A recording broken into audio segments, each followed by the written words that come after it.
Hola, audiolectores y audiolectoras. Quiero volver a retomar el capítulo 2 para hacer un análisis de el segundo libro de Antigüedades Judías, para hacerlo más exhaustivo.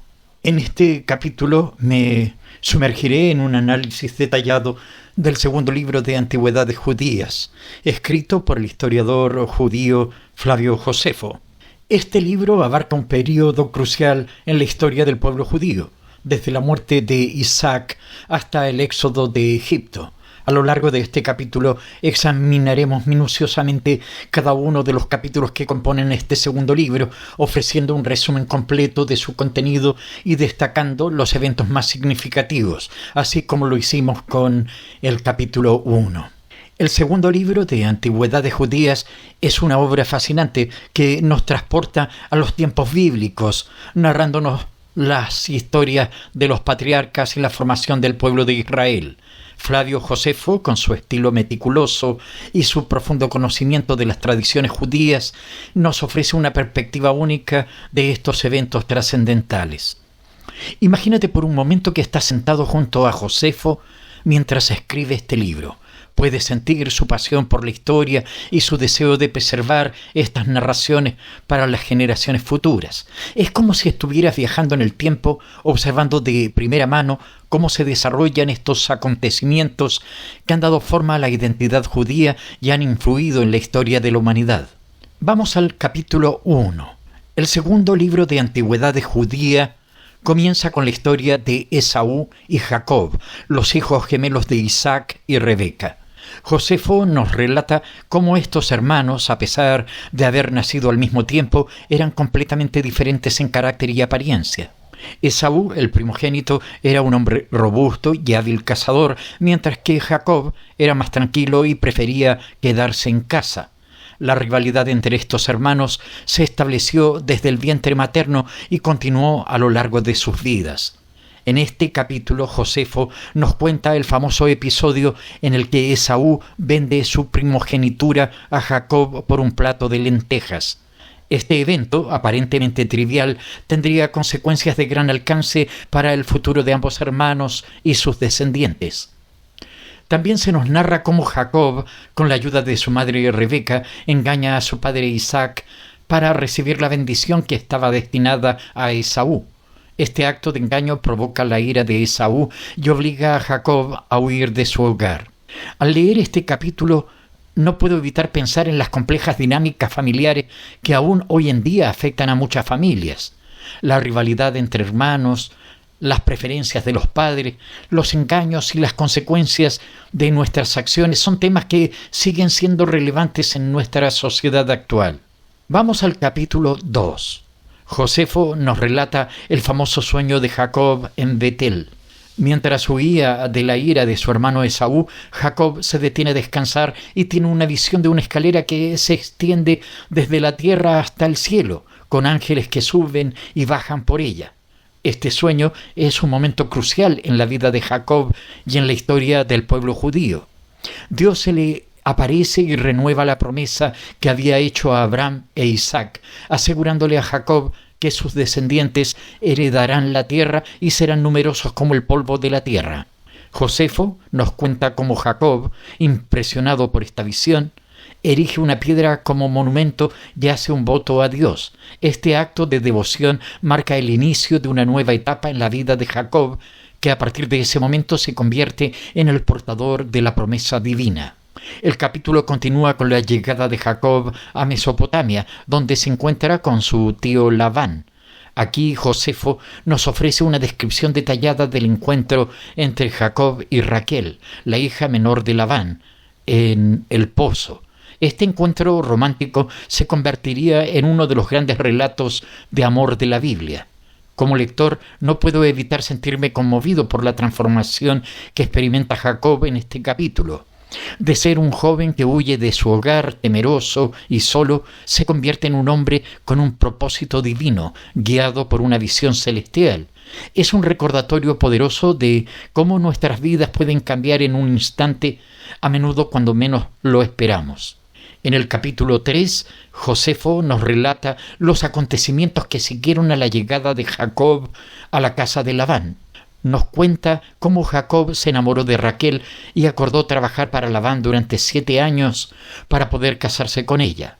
Sin embargo, la noche de la boda, Labán engaña a Jacob y le entrega a su hija mayor, Lea, en lugar de Raquel.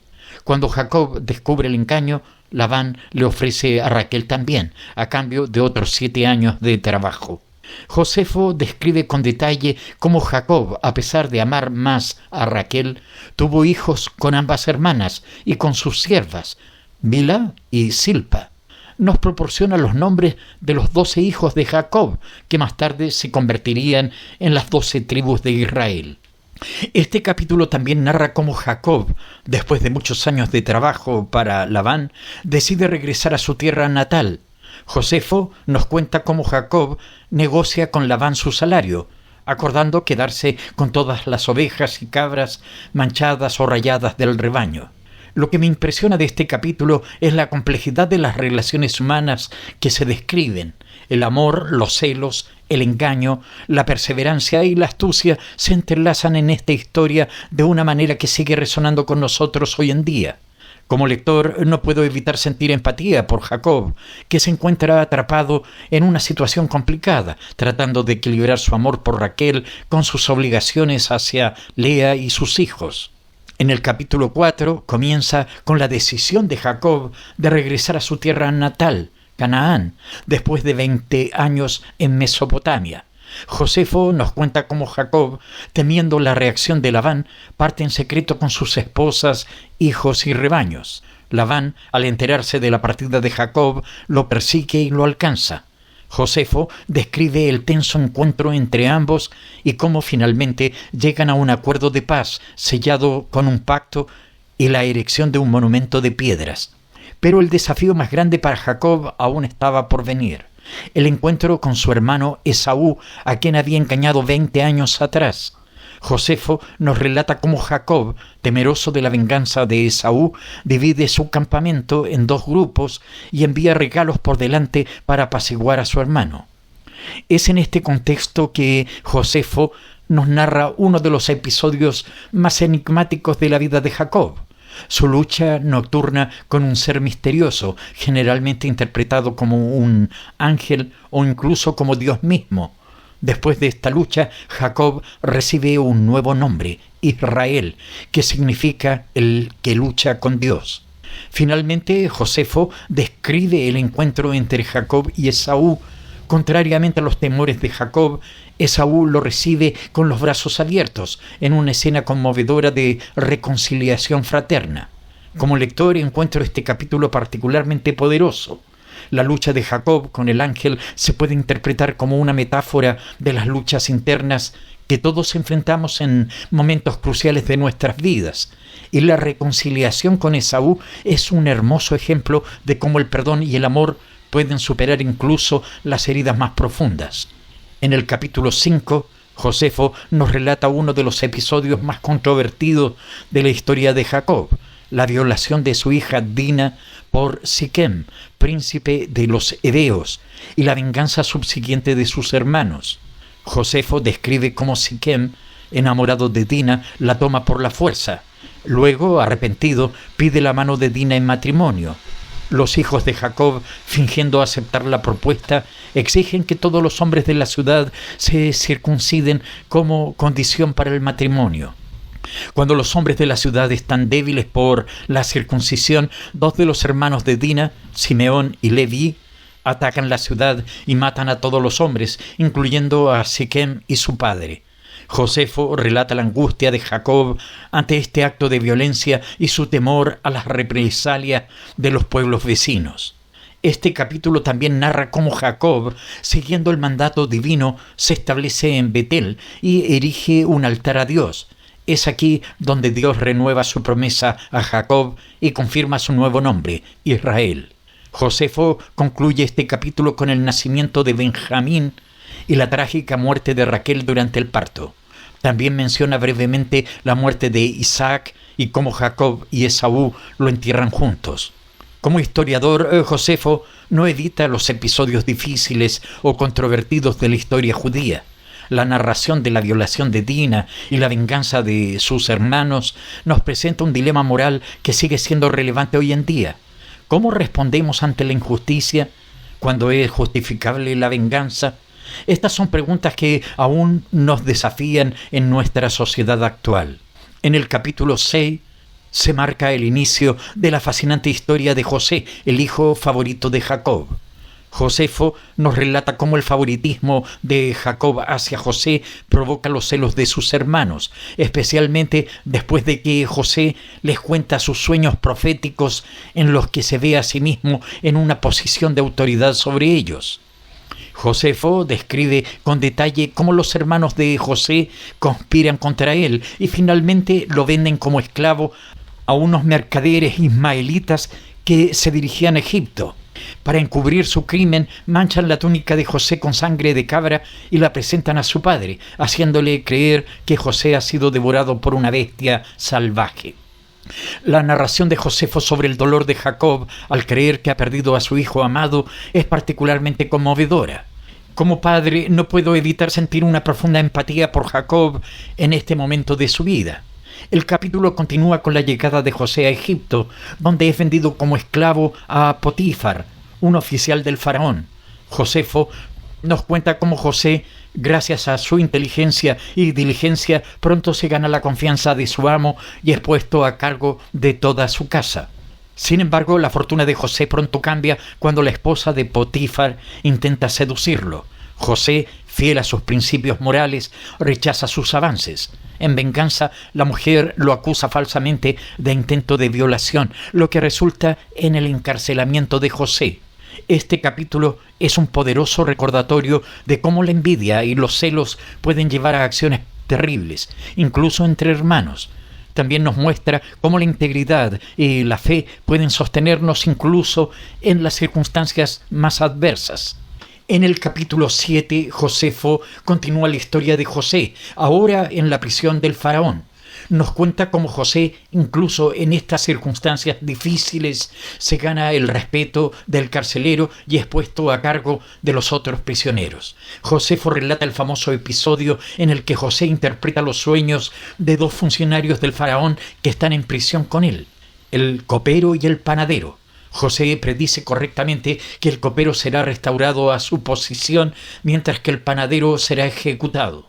2 años después, cuando el faraón tiene sueños perturbadores que ninguno de sus sabios puede interpretar, el copero recuerda a José y lo menciona al faraón. Josefo describe vívidamente cómo José es llevado ante el faraón y con la ayuda de Dios interpreta los sueños como una predicción de 7 años de abundancia seguidos por 7 años de hambruna. Impresionado por la sabiduría de José, el faraón lo nombra gobernador de todo Egipto, segundo en autoridad solo después de él mismo. Josefo nos cuenta cómo José implementa un plan para almacenar grano durante los años de abundancia en preparación para la hambruna venidera. Este capítulo es un testimonio del poder de la perseverancia y la fe. José, a pesar de las adversidades que enfrenta, nunca pierde su confianza en Dios ni compromete sus principios. Su historia nos recuerda que a veces las circunstancias más difíciles pueden ser el camino hacia nuestro destino. Como lector no puedo evitar sentirme inspirado por la resiliencia de José. Su capacidad para mantener la esperanza y la integridad en medio de la adversidad es un ejemplo poderoso para todos nosotros. En el capítulo 8, Josefo narra uno de los momentos más emocionantes de la historia de José, su reencuentro con sus hermanos. Josefo nos cuenta cómo, durante la hambruna predicha por José, sus hermanos viajan a Egipto en busca de alimentos. José, ahora gobernador de Egipto, reconoce inmediatamente a sus hermanos, pero ellos no lo reconocen a él. Josefo describe con detalle cómo José pone a prueba a sus hermanos, acusándolos de ser espías y exigiendo que traigan a su hermano menor, Benjamín, como prueba de su honestidad. La narración de Josefo sobre la angustia de Jacob al tener que enviar a Benjamín a Egipto es particularmente conmovedora. El miedo de Jacob de perder a otro hijo nos recuerda el dolor que aún lleva por la supuesta muerte de José. Cuando los hermanos regresan con Benjamín, José continúa poniendo a prueba su carácter. Josefo relata cómo José hace que su copa de plata sea escondida en el saco de Benjamín y luego acusa a los hermanos de robo. Cuando José amenaza con retener a Benjamín como esclavo, Judá se ofrece a tomar su lugar, demostrando un cambio significativo en el carácter de los hermanos. Finalmente, incapaz de contener más su emoción, José revela su identidad a sus hermanos. Josefo describe la escena de reconciliación con gran sensibilidad, capturando tanto la sorpresa y el temor inicial de los hermanos como el perdón y el amor de José. Este capítulo es un poderoso testimonio del poder del perdón y la reconciliación. La capacidad de José para perdonar a sus hermanos, a pesar del gran mal que le hicieron, es verdaderamente inspiradora. Como lector no puedo evitar reflexionar sobre mis propias relaciones y las oportunidades de perdón y reconciliación en mi vida. En el capítulo 9, Josefo nos relata cómo José, con el permiso del faraón, invita a su padre Jacob y a toda su familia a establecerse en Egipto. Describe la emoción de Jacob al enterarse de que su hijo José está vivo y la preparación para el viaje a Egipto. Josefo narra el conmovedor reencuentro entre Jacob y José, un momento de intensa emoción después de tantos años de separación. Nos cuenta cómo José presenta a su padre y a sus hermanos ante el faraón, quien les concede la tierra de Gosén para que se establezcan. El capítulo también describe cómo José continúa administrando Egipto durante los años de hambruna, implementando políticas que, aunque controvertidas para algunos lectores modernos, Josefo presenta como sabias y necesarias para la supervivencia de Egipto y los países vecinos. Josefo concluye este capítulo con la bendición de Jacob a los hijos de José, Efraín y Manasés, adoptándolos como sus propios hijos y elevándolos al estatus de cabezas de tribus de Israel. Este capítulo es un hermoso ejemplo de cómo Dios puede usar las circunstancias adversas para un propósito mayor. Lo que comenzó como una tragedia para Jacob y José se convierte en el medio por el cual toda la familia es salvada de la hambruna y se establece en Egipto. Como lector no puedo evitar maravillarme ante la forma en que los eventos se desarrollan. La historia de José es un recordatorio de que a veces lo que parece ser nuestra peor pesadilla puede convertirse en nuestra mayor bendición. En el capítulo 10 del segundo libro de Antigüedades Judías, Josefo narra los eventos finales de la vida de Jacob y José. Comienza con la escena conmovedora de Jacob en su lecho de muerte, reuniendo a sus hijos para darles su bendición final. Josefo describe en detalle las profecías y bendiciones que Jacob pronuncia sobre cada uno de sus hijos. Estas palabras no solo reflejan el carácter y las acciones pasadas de cada hijo, sino que también predicen el futuro de sus descendientes, las 12 tribus de Israel. Tras la muerte de Jacob, Josefo nos cuenta cómo José y sus hermanos llevan el cuerpo de su padre de vuelta a Canaán para enterrarlo en la cueva de Macpela, junto a Abraham, Sara, Isaac y Rebeca. Este acto simboliza la conexión continua del pueblo de Israel con la tierra prometida, incluso durante su estancia en Egipto. El capítulo concluye con los últimos años de José. Josefo relata cómo José, antes de morir, hace prometer a sus hermanos que cuando Dios los lleve de vuelta a la tierra prometida, llevarán sus huesos con ellos. Esta promesa, que se cumplirá durante el Éxodo, sirve como un vínculo entre la historia de los patriarcas y la futura liberación de Israel de Egipto. Josefo termina el segundo libro de Antigüedades Judías con la muerte de José a la edad de 110 años, cerrando así la era de los patriarcas y preparando el escenario para los eventos que se narrarán en el siguiente libro. Como lector encuentro este capítulo final profundamente conmovedor. La bendición de Jacob a sus hijos es un poderoso recordatorio de la importancia de dejar un legado y de transmitir la sabiduría a las generaciones futuras. La promesa de José de regresar a la tierra prometida, incluso después de su muerte, subraya la importancia de la fe y la esperanza en el futuro, incluso en tiempos de incertidumbre. Al llegar al final de este análisis del segundo libro de Antigüedades Judías de Flavio Josefo, no puedo evitar sentirme asombrado por la riqueza y profundidad de estas narrativas antiguas. Josefo, con su habilidad como historiador y narrador, nos ha llevado en un viaje a través de generaciones, desde Isaac hasta José, mostrándonos cómo se formó y desarrolló el pueblo de Israel. Este libro nos ha presentado historias de amor y traición, de sueños y visiones, de pruebas y triunfos. Hemos visto cómo Dios obra en las vidas de individuos imperfectos, utilizando incluso sus errores y debilidades para cumplir sus propósitos. Como lector moderno encuentro que estas historias siguen siendo increíblemente relevantes. Los temas de familia, fe, perdón y perseverancia que Josefo explora en este libro resuenan con nuestras experiencias contemporáneas. La lucha de Jacob con el ángel, la resistencia de José a la tentación, el perdón que ofrece a sus hermanos, todos estos episodios nos ofrecen lecciones valiosas para nuestras propias vidas. Además, la narrativa de Josefo nos ayuda a comprender mejor los orígenes y la historia temprana del pueblo judío. Nos muestra cómo las promesas hechas a Abraham se van cumpliendo gradualmente a través de las generaciones, sentando las bases para los eventos que se desarrollarán en los libros posteriores de antigüedades judías.